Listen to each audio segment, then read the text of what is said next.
Can you guys hear me? Good afternoon, everyone. Hey, thank you very much. Can everybody in the back see my pink socks? Can you see me? Can you hear me? Okay, thank you. I want to jump straight into this because we don't have a lot of time. And as Dr. Tark introduced, we have a lot of critical thinkers, critical perspectives that we want to get through today. So the title of my presentation is Seeing Beyond Boundaries, Identifying the I of the Other. So in my presentation, I'm going to be asking a lot of questions. Again, you don't have to agree with me. You don't have to like me. You don't have to like my bow tie or my pink socks. But the whole point of today is getting a dialogue. So when we have the question and answer period after, I want you guys to think about what I bring up, and I want you to answer it. Don't be shy. The door is closed here. Say what you need to say. Okay? Okay. Thank you very much. So starting through, we're talking about diversity in the Canadian classroom. So first of all, we need to start with, what is a Canadian? So that's something I want you guys to think about yourselves and about other people. What is this definition? We're talking about diversity in the Canadian classroom, but we don't even know what a Canadian is. So what's this baseline we're going to get? And then I want to talk about identity formation. Followed by that, racialized and immigrant identity formation in the classroom. So specifically for what you guys need to use as educators and teachers.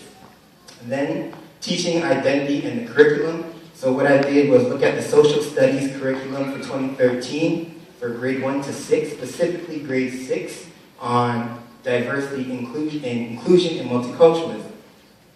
And then the don'ts of teaching diversity in the classroom. What not to do. Full stop. Followed by that, I'm giving you guys some practical tools on how to rethink multiculturalism, identity, and diversity. Not just in the classroom, but what you can do in your everyday lives. So, what is a Canadian? Think about it. You don't have time for the question, but after, what is a Canadian? So when you have any kind of study on identity and diversity, the first thing we need to do when we're talking about, especially diversity, is first of all figure out, in order to teach diversity and identity, you must first question who we are and how we identify ourselves. I know everybody in this room knows who they are. You know your name, you know what you do. But my question is, why? Why are you the way you are? How was your identity formed? These are things people never have to ask themselves. So that's the first thing you need to ask. Then, building on that pyramid, you want to look at the normalization of whiteness and vertical silos of difference, or what I call VSDs. So, the normalization of whiteness is something that a lot of people don't understand or don't necessarily need to understand. Because in Canada, this is accepted assumption that if you are white, you're a Canadian. If you're a Canadian, you are white. And to take away the theory about this normalization of whiteness, let me ask you guys a question. When you close your eyes and you think of a professor, do you see me? Be honest. Do you see somebody with dreadlocks, pink socks, and a bow tie? No, because there are these norms of what a professor should be, what they should look like, and who they are. So that's the whole idea there too, this normalization of whiteness. And if you look at Canadian society, white equals Canadian and Canadian equals white. Followed by the vertical silos of difference.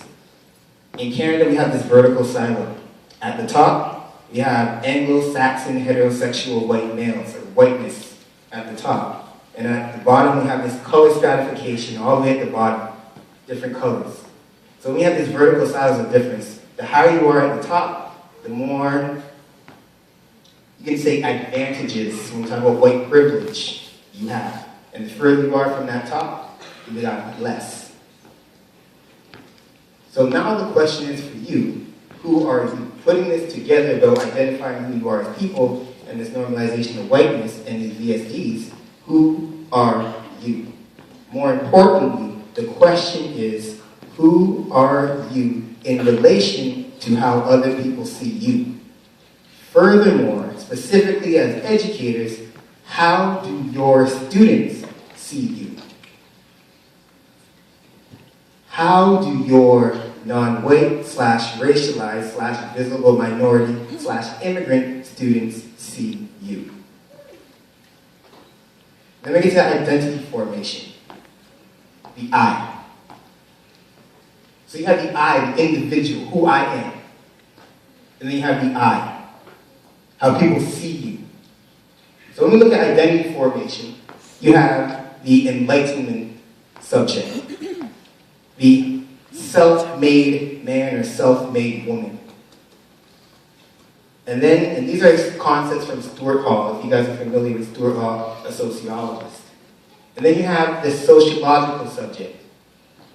It's basically when you talk about how my them has created my identity or shaped my identity, how my culture has shaped my identity, how my religion has shaped my identity. Followed by this, you have the postmodern subject, where your identity is constantly changing. It's historically defined. It's situational.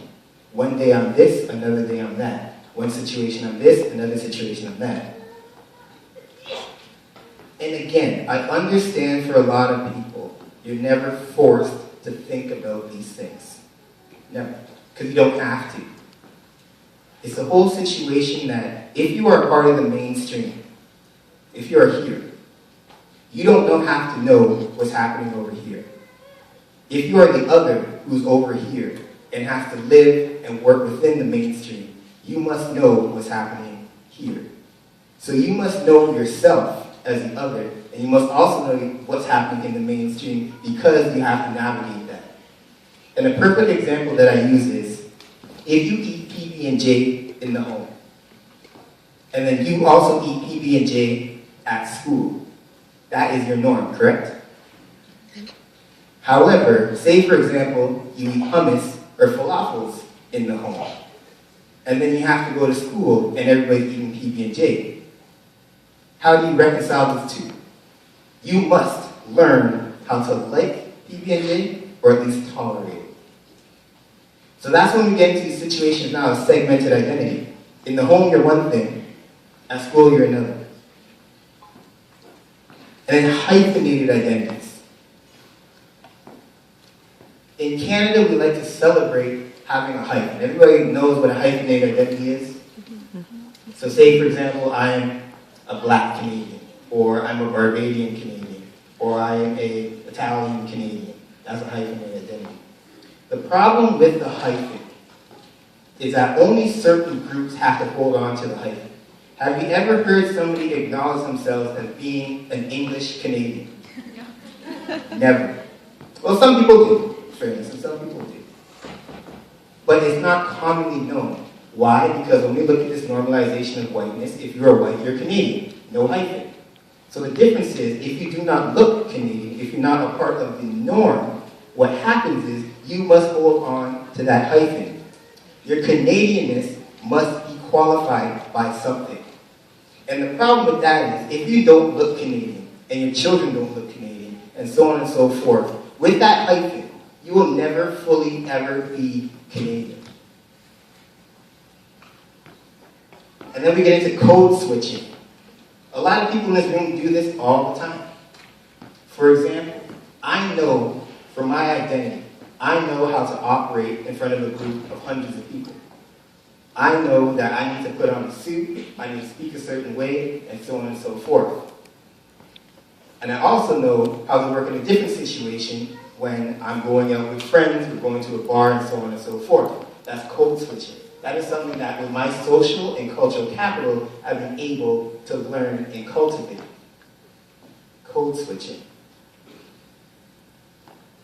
And now getting into the specifics as educators and how this fits with you guys as future teachers in this room.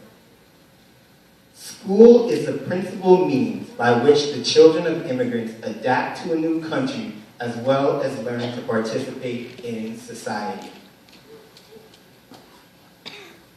You are the gatekeepers to how children and adults will end up feeling as to be a part of Canadian society. Your classroom is a microcosm to how they feel accepted as Canadians. If they do not feel accepted in the classroom as being equals, they will not feel accepted as being equals in the wider Canadian society. You remember my PB&J example? I'm not telling you to tell your students that, okay, you know what, nobody can eat PB&J anymore. No. If you have that one student that comes to class with the hummus or falafel, what you can do as the gatekeepers to how that child will feel accepted is say, hey, it's a simple act like, hey, I like falafel too. Or how about you decide as an educator, as a teacher, to eat a falafel or eat some hummus once a week. To make that child feel that it's okay to be different. And if they see somebody who they see as a role model says that's okay, they will feel it's okay and they won't feel like they're different. This is one of the questions exactly read in the curriculum. And the question is asked, so this is an 11 and 12-year-old will have to answer. Do you think that Canadian society allows for your community to make a meaningful contribution to Canada's identity? And as one of our presenters is going to talk about with First Nations rights, is how do you reconcile teaching about First Nations in Canada, First Nations history in Canada, at the same time when you know that our multiculturalism policy allows for some groups to keep their cultures while simultaneously keeping on assimilating and excluding others? How do you, as educators, reconcile that to teaching? Again, I'm asking questions. I don't have these answers. I want you guys to think about this. These are dialogue that we need to have. The don'ts. I know many of you must be familiar with this photo. If not, this was a secondary school teacher, vice principal, in appeal board, who decided to dress up in blackface as Mr. T. Whether you agree with what he did, whether you think it was racist or not, whether you think it was just a Halloween costume or a joke, the whole point is, as educators, as teachers, you are role models. It is your duty to keep a certain standard of equality in your classrooms. That is your job. If you want, it's okay. There's a fine line between celebrating a culture and mocking it. If you have that little question in the back of your mind, what do you need to do? And Mr. Hibbert brought this up before earlier this morning. Ask somebody. Ask one of your colleagues. In this situation, Google, is it okay for white people to paint their face black? Ask a colleague. Ask me. Email me. Think before you do. And some tools I want you guys to take away to rethink diversity, multiculturalism, and identity. The first one being cultural synergy. Let me blow your minds here for a second. Multiculturalism is outdated. Multiculturalism is a facade. What we know and what we have learned it to be is a facade. Mind you, there's a big difference between multiculturalism policy and multiculturalism ideology. If you guys want to talk about it after, please come. I don't have all that time to talk about it today. The whole point of cultural synergy, because when we look at multiculturalism, it's like you have your event here on a Monday, you have your event here on a Tuesday, you have your event here on a Wednesday, and never our paths shall cross. The whole point of a cultural synergy is having shared values. You share your culture, community, ideas, and so forth with the wider community. Perfect example. I know many of you are probably from the GTA. So instead of having Chinatown on Spadina, having Greektown on Danforth, having Little Italy on College Street, why not on Young Street, which is the main street? On one corner you have a Chinese restaurant, another corner you have a Greek restaurant, and the other corner you have an Italian restaurant, and say, hey, on Sunday, the owner of the Chinese restaurant decides to eat at the Italian restaurant. On Monday, the Italian restaurant goes to the Greek restaurant, and so on and so forth. You're sharing your equal love for food and restaurants with each other. And then since you're on Young Street, which is accessible to the whole wider mainstream, everybody is able to go on your street and eat your food. Shared values. It's not okay to have one place here and another place here and never a path shall cross. That is how we have interpreted multiculturalism in Canada. So it's moving beyond that, cultural synergy. Allophilia. How many people have heard of that term, allophilia? Very good. Allophilia, and again, this is multiculturalism. Multiculturalism is not about tolerating. We tolerate difference. I might not like you, but as long as you do it in your backyard, I don't care. As long as your curry doesn't smell up my neighborhood, we don't care. I've heard that argument but I've heard that argument before. Allophilia is moving beyond tolerance. So you have kinship. Am I actually friends with people who are different from me? And again, diversity is not just about race, it's not just about culture, but anybody who's different from me. Yes, I might hang out with them in my class, and might do group projects, but how many of you guys go out with them on a Saturday night? How many of you guys will go with them to their houses after school? Kinship. You have affection. Do I actually like people who are different? Do I like them? Comfort. And I say it's one of the most important parts to it. Are you comfortable with difference? And I'll pause on this for a second. Remember I started this idea of identity, who you are. I find most people are afraid of difference when they're not comfortable with who they are as a person.